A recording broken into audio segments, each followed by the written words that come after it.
Hi everyone, let me share with you today the 10 most common mistakes that humans do with horses. I'm not here to say I haven't done them in the past. I have done them, and we all experience sometimes some of them. So let me share them with you. Hopefully that will help you and many people to be aware of how to deal with their horses. The first mistake I would like to talk about, which we see a lot, is using your aid for forward with no result.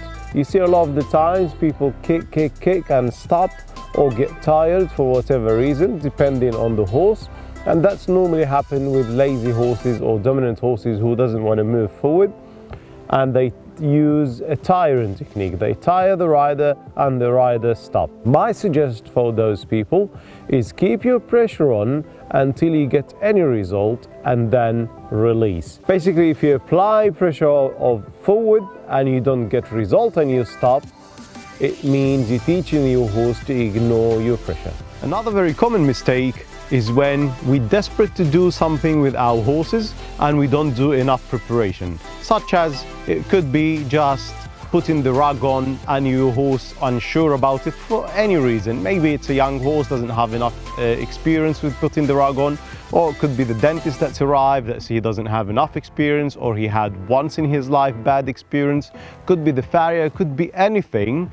When we focus about something being done, we forgot about how much preparation my horse needs, what he needs to feel good, ready about what's being done, instead of just get it done today and doesn't matter how much damage I'm going to do in the future in our relationship. Another very common mistake is when people ride forward with pressure on the reins. Too much pressure on the reins, it means the brakes are on while you're going forward. The brakes should be off, and the horse should understand the difference between slowing down and between a very healthy contact pressure. Any more than the contact pressure shouldn't be added on your reins. If your horse is not listening to your slowing down, so you want to maintain your horse in a particular speed and he's speeding up, you should stop this horse and continue, or stop and back up and continue until you get the minimum respect to the reins, but avoid riding forward with brakes on. The fourth mistake that people do with horses is when the rider or the leader of the horse doesn't have a plan of how he's going to ask his horse to do something for him. So he doesn't have a plan of A, B, C, D pressure. He doesn't know exactly what the first thing he should do to ask his horse to move forward, or to move, or to slow down, or to turn, or anything. You see a lot of people don't know exactly what they do with their own body, what the first pressure they apply, and how. There is many detail about it, about the rhythm, about the timing of, if you, an example, using a whip, there is different timing that you can use and a different rhythm you can use. A lot of people sometimes use the timing of their whipping or the timing of their kicking is too fast or too slow. Too fast doesn't allow the horse to think.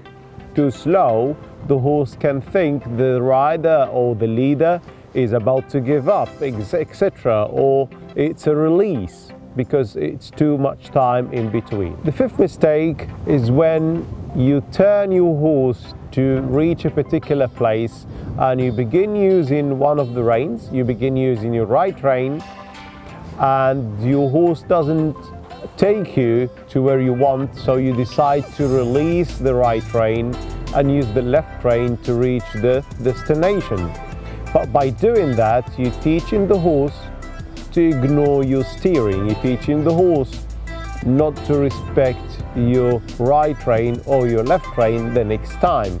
You have reached your destination, but you have ruined your right steering or your left steering. Another very common problem is when we give our horses attention on the wrong time. So the horse could be just started to kick the stable door and we decided to feed the horse or either take the horse outside to the field. It could be just because we're in a rush to take this horse outside to the field or to feed this horse. But believe me, those things makes a huge difference on the horse behavior in general, even to do with riding and in his patience in general. So do your best, as I'm trying to do my best with those areas as well, to make this relationship the best possible. Another very common mistake that people do is try to lunge a horse who's facing them instead of facing the circle line. Regardless with whatever technique you use and equipment, you could be having the bridle on, you could be having the roller, side reins, whatever you're having, we all share the same need to be able to lunge a horse with whatever technique. You need the horse to face the circle line. What I'm trying to say, maybe you don't have enough communication of sending the horse away from you from a distance on the ground. So many people can do that ridden, but they don't have a steering away from them when it's about doing groundwork and circling the horse around them or lunging the horse. Another very common mistake is when people leave the stable when they facing out instead of facing the horse.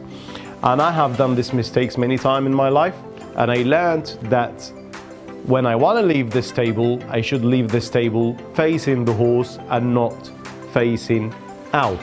Just because so many things can happen, and in this very short moment, when you leave in the stable, the horse can decide to put his ears back on you, or the horse can be spooked from something behind him and get very worried and scared and jump on top of you. Many things can happen on those very short moments. Another very common mistake is when people ask for something and as soon as the horse gives them, they ask more. An example, you ask your horse for forward, you ask for horse for your trot, for trot when the horse refused, and as soon as the horse gave, they keep whipping, kicking, whatever, saying keep going, keep going. These horses lose the reason to listen to you, as the main reason for these horses to listen to your aids is the pressure and release. And if there is no release, there is pressure before they listen to you and there is pressure after they listen to you, they lose the main reason to listen to the rider. The last common problem is when we take things personally. You know, when your horse just behaves in a way that we don't like, what I suggest myself and you is to concentrate on treat the behavior and not the horse. Separate between your horse and his behavior. We love our horses, we don't have a problem with the horse, we have a problem with the behavior of the horse. So concentrate on dealing with the behavior and don't get cross on your horse and don't take things personally. I hope this video helped you, and I will see you in my next one.